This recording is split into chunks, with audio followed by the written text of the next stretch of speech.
Hello.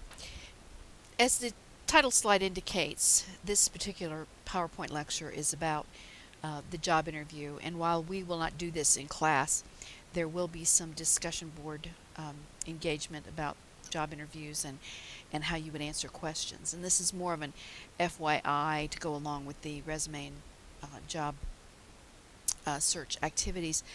And it's relevant to the graduate school application process too, because you will probably be interviewed for graduate school. So you might want to think of your graduate school experience as looking for a job.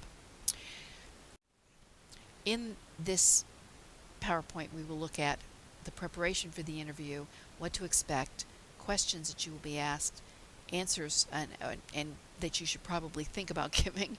We can't tell you exactly what to do, and then follow-up issues. It needs to be said that every interview is going to be different, and there's no one right answer. There's no one perfect way to approach it, but these are the things generally you should be doing, and these are the guidelines. In terms of the preparation, as has already been mentioned, you should have thoroughly researched the company, the organization, the nonprofit, whatever it is you're trying to get a job with, and you should have thoroughly researched the job description. And you should also look at similar jobs and companies, because you need to know what you're worth. You need to know what the requirements are, that you're not being overworked or underworked, that you're getting a comparable salary and benefits. So this requires some research as you get ready to go to apply for the job and to go for an interview. Now, we always come to the question of dress, and this people want to argue about it, and I think the best thing to do is to go err on the side of conservatism, as they might say. Not all job interviews are created equally. If you're trying to get a job in a creative industry or a place where they do more physical labor as well as mental labor, you are not going to go in a three-piece suit and hose and high heels if you're a female. At the same time, you don't want to look exactly like the people who are dressing. So how do the people at the job dress? And you should dress one step better than how they dress. So if everybody wears t-shirts and jeans in the office because it's the culture, it's a creative thing, you would wear a little bit nicer than that, but you wouldn't go in Birkenstocks and jeans and a t-shirt. Probably a collared shirt and nice khakis and type shoes. Some standard things, and you can argue with me if you want about these, but the first one is clean. Now that may seem kind of obvious. Of course you would go clean, but you'd be surprised how often those who work in this field of hiring people will say that person wasn't clean and didn't wash their hair, didn't bathe, didn't use deodorant, didn't brush their teeth. And so that sounds nasty, and it is, but it's the case. So and the clothes need to be cleaned. They need to be in good repair. Frayed cuffs and frayed bottoms of pants, not good. Closed-toed shoes and no high heels, I suggest that because you may have to take a walk around the plant for safety reasons or the facility. And high heels just kind of send the wrong message, especially if you have to work. Now, I'm not able to wear high heels, and so I'm amazed by people who can. I usually sit on the front row during graduation, and I get a kick out of seeing the shoes that the young women wear up to the platform. Sometimes they're like 4-inch heels, and I wonder how they do that. But you do want to wear comfortable shoes, not ugly but comfortable. Denim, probably you definitely want to stay away from, as well as sports shoes. Keep your jewelry low key. Not a lot of bling. Ladies, cover up. Make sure the skirt is reasonable length. Nothing sheer, see-through. Hose, well, like I said, I'm old school. I err on the side of conservatism. I know a lot of people don't wear hose, but you may want to think about that. And then the issue of tattoos and piercings. Well, it really depends on the company. If it's a place where that's the culture and it's okay and you know that, then don't worry about it as much. At the same time, there may be situations where you would want to cover up your tattoos and maybe take out some of your piercings. But I don't want to come across as judgmental. 10 years ago, the advice would have been, oh, cover up, don't even go there. Nowadays, people are not as judgmental or don't see it the same way, but some people still do. So you've got to think about that. Skirts on women, it depends on the type of position. If it's one where you're going to be working in public relations, meeting executives, perhaps wearing a nice business suit. Again, it's a corporate culture issue. Men wear a tie. Again, if it's in sales, if it's the kind of thing that the people who work there wear, yes. What about colors? Yes, definitely want to wear some colors, not being monochromatic. You want to have some variety, so you wouldn't wear all red suit. You wouldn't wear all black and white either. You put some color in it. Don't be cookie cutter or boring. So, there are standards, but generally you want to be clean and dress one step better than the people where they're working. So it looks like you're put together. Timing is everything. Do not be late, but at the same time, do not be earlier than 10 minutes and sitting there and wasting your time. Find the place ahead of time. Do a trial run. Know where you're going so you're not going to be late. Know where you're going to park. All these kinds of things. And while you're waiting, don't flirt with the receptionist or anybody. Be friendly. Engage. Don't just stare at your cell phone for 10 minutes. Don't eat in the waiting room. It's tacky and you'll get bad breath. And then consider the waiting room part of the interview. So what do you expect? Anything. Could be a group interview, could be a tour of the facility, could be questions out of nowhere, could be questions with scenarios or situations. You may go out to lunch. If alcohol is offered, you probably best to stay away from it in the middle of the day. And who pays for it? Well, if they ask, they're paying for it. And this kind of brings up a question of if they ask you out for lunch and that you go to Longhorn and they expect you to pay for it, you may wonder, what kind of company is this? Why would they ask me out and not have the courtesy to pay for my lunch? So that's, the interview is a time for them to be interviewed as well as you to be interviewed. So don't feel like the victim here. You have a choice. The interview structure typically starts with greeting and clarifying of names, so be sure that you get names and titles right. A couple reasons. You want to use the name, and you also are going to want to write a thank you note, know who you talked to. Follow their lead by sitting down. Do not plop into the chair. Let them offer you the seat. The orientation period could be short, but basically they'll say why you're here and what's going to happen in the interview. Then there should be a period of questions, and that should be the longest period. They should let you ask questions. That's good form, and you should be ready to do so. You should have a question, even if it's about the job responsibilities or, does the company pay for further classes or something of that sort. There's some variety of things you can ask. And then they should forecast the next step, and you should clarify what's going to happen. When will they get back with you? When will a decision be made? Will there be another round of interviews, etc.?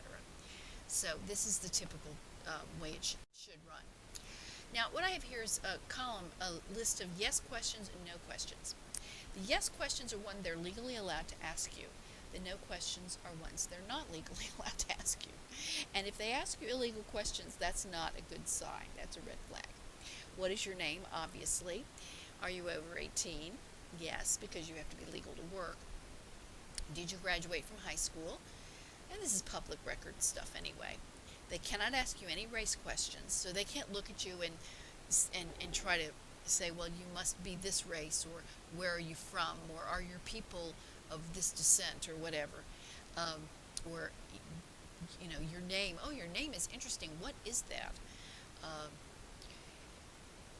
They can ask you, can you perform certain tasks? Because why else would they hire you? Would you be able to meet the job's requirements to work frequently on weekends? Of course, that's a question that could be related to religion, because some people, Muslims worship on Fridays, Jews on Saturday, Christians usually on Sunday, but not all. Some Christian groups meet for worship on Saturday. So that may be something that's skirting around that, or it may just be because they need you to work on the weekends. So you have to be careful. Do you have a legal right to work in the U.S.? They obviously have a right to ask that because otherwise, why would they hire you? Have you ever been convicted of a felony, which is public record anyway? And this job requires that you speak Spanish, do you? All right, now those are legit questions because they're related to being able to perform the job. What was your maiden name is not a legit question because they might be trying to get at ethnicity. When were you born? That's an age question, and they can't do that. When did you graduate from high school? Again, an age question. Did you graduate? When? It's different. What is your race? Heavens no. Disabilities, addiction problems. Are you taking any prescription drugs? Now, of course, a lot of jobs today are going to take drug tests anyway, but would working on the weekends conflict with your religion? Because they're getting at your religion. What country are you a citizen of? Have you ever been arrested? And what language did you speak in your home growing up? Those are not legit questions. You should expect some of these, and I'm not going to read these. I'll just let those stay up there for a minute. These are questions that you can come back to and look at, but you should expect these.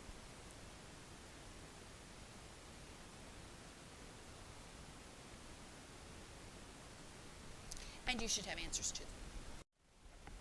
Here are a few more.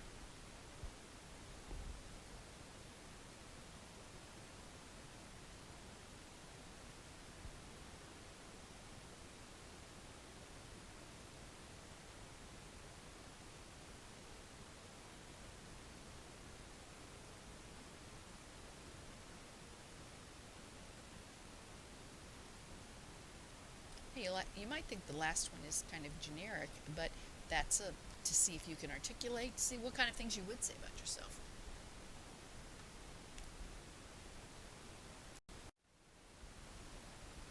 Do you have an elevator speech? This is a 20-second presentation. If someone asks you, what are you passionate about? What are your long-term life goals? What is a major project you're working on? What makes you a fit for this job? The idea is if you find yourself in an elevator with a person in authority to whom you could sell yourself, have the talk ready for the time it takes to go up several floors in an elevator. So that's, I took one class where we had to write an elevator speech and give it, and it's an interesting experience. Maybe I'll do that. I have done this in classes before about projects students were working on, for them to sell it to me in 20 seconds. And we actually got on the elevator and went up and down. They thought that was pretty strange. But, teachers who do strange things get remembered, and that's the whole point. Here are some other questions that you could use, you could hear in an interview.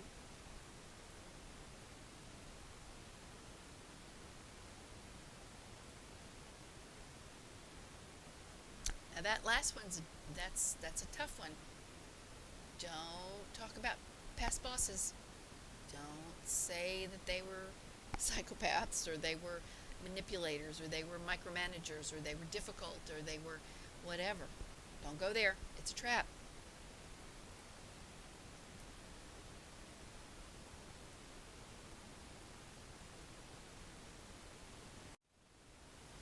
So, how to answer some questions. What are your strengths? You should know that they're going to ask you that, so you should have an answer. So you shouldn't be, well, I hadn't thought about that. You need to have an answer to that. Be concise, and make sure that you can prove it. It's one thing. If you say you're organized, okay, give me an example. I got to see concrete that you can actually are organized. What are your weaknesses? Don't say I don't have any. That's stupid. Okay. Just telling you that. That's just dumb. Everybody has weaknesses. Don't say it's a strength and disguise. Well, my favorite is when people say, well, my weakness is I tend to procrastinate, but I work well under pressure. You know what? I have yet to meet anybody who really does work well under pressure because they procrastinate. That's sort of an excuse. So just be careful about that. It probably isn't a strength in disguise. It's better to talk about how you're addressing it. If it is a weakness, and don't pick your biggest character flaw. Pick a weakness that relates to a job, and then talk about how you're addressing it. So here's an example. And no example I give is going to be perfect, but it's a start. Your strength is that you're training peer employees. And so you say, when a new software program for X was installed, the others in my unit were able to come to me for help, and I was able to show them how how to facilitate that. If your weakness is, I know I have a tendency to overcommit to projects and then having to work weekends to keep caught up. So I've asked a friend to sort of check on me that I'm not taking on a new project. Okay, again, not perfect, but at least it's addressing the issue. How to answer questions. First of all, listen. If you don't understand it, ask for clarification. Pause a second. Control the ums and wells. And I'm guilty of this myself. So, well, start every sentence, every answer with a well, and you don't want to do that. It gets very obvious. Don't interrupt before the question is asked. Oh, I know what you're going to say. No. Let them ask the question, pause, and then respond. Never criticize a former boss. I'm saying that several times because it is a kiss of death. Don't bring up salary. That's the interviewer's job. They will do it when they're ready to offer you a job or when they think it's a good chance. I mean, it may be a test to see if you're willing to work for that much. Have a range. Know what you're worth. Know what the going rate is, and keep in mind the big picture. And I've mentioned this before. If you have to travel 2 hours a day to get to the job, $10,000 extra may not be worth it. So, especially, gas is cheap now, but it may not be in 2 years. So, keep those things in mind. At the same time, don't undersell yourself. Here's some questions you can ask when it's that time in the interview.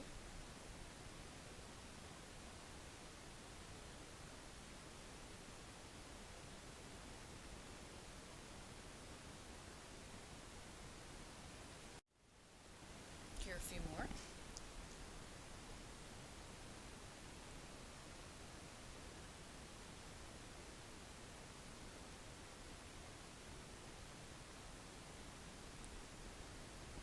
And I apologize for the typo on the last one. One of the biggest things that people do wrong is the follow-up. They do not write a formal thank you email or note within 24 hours.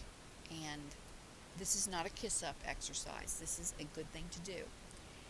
It reminds them of your key qualifications and your strong interest in fit and respect for the company. Even if you really don't plan on taking the job, still write thanking them for their time. It may be that later another job in the company comes up that you do want, and or that you're more qualified for, or whatever, and you have your foot in the door. They remember you. It is really, it shows that you're playing the game right. You have good etiquette. I expect this from someone if I interview them.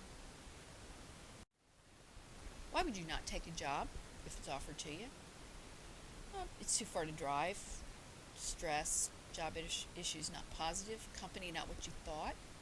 They violate legal guidelines in the interview, and it's not the pay you want. So you don't have to take a job. You may have to say no. If you think, oh well, working on something better comes along, and you already have a decent job, that's not smart. Be mindful that a 2-month stint might not look good on your resume. You might have trouble finding a job after that. So it's also not fair to the employee, and it's just not ethical. And getting a job, ask anybody who's in HR, hiring and getting a new employee on board is expensive. It is a big investment from an organization. And now that I hire people myself, I see this. So much work goes into hiring somebody. And it is one of the most important decisions you make in a company is who you hire. So,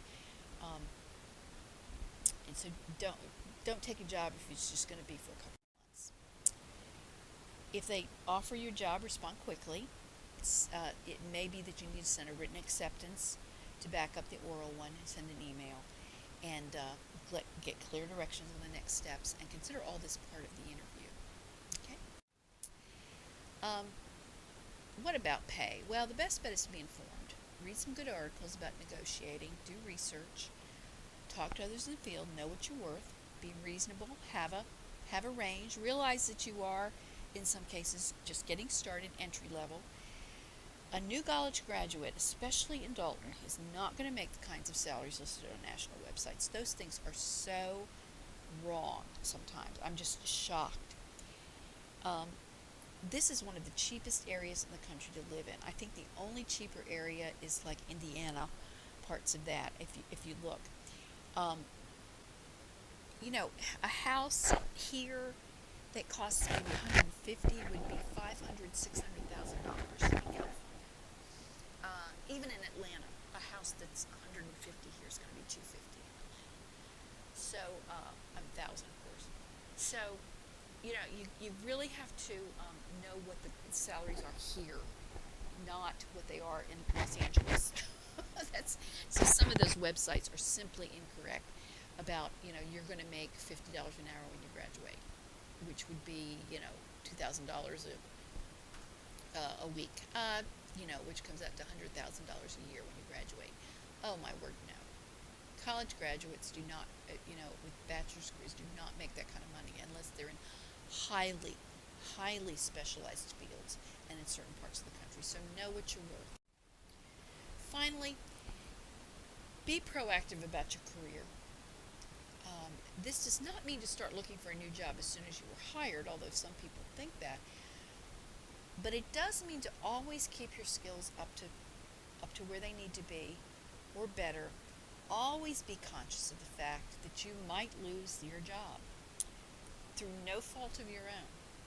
It's a fluid market, and that something better may come along. Network, keep your resume up to date, check ads occasionally to see where the field is going. Not every week to see if you can get another job, but keep your education, never stop learning. And there are a lot of good books out there on this subject, and radio programs and podcasts and things like that you can listen to help you with your career. But nowadays, it's just not like it was with our parents, where they worked for a company for 40 years. It just, you have to be the CEO of your career.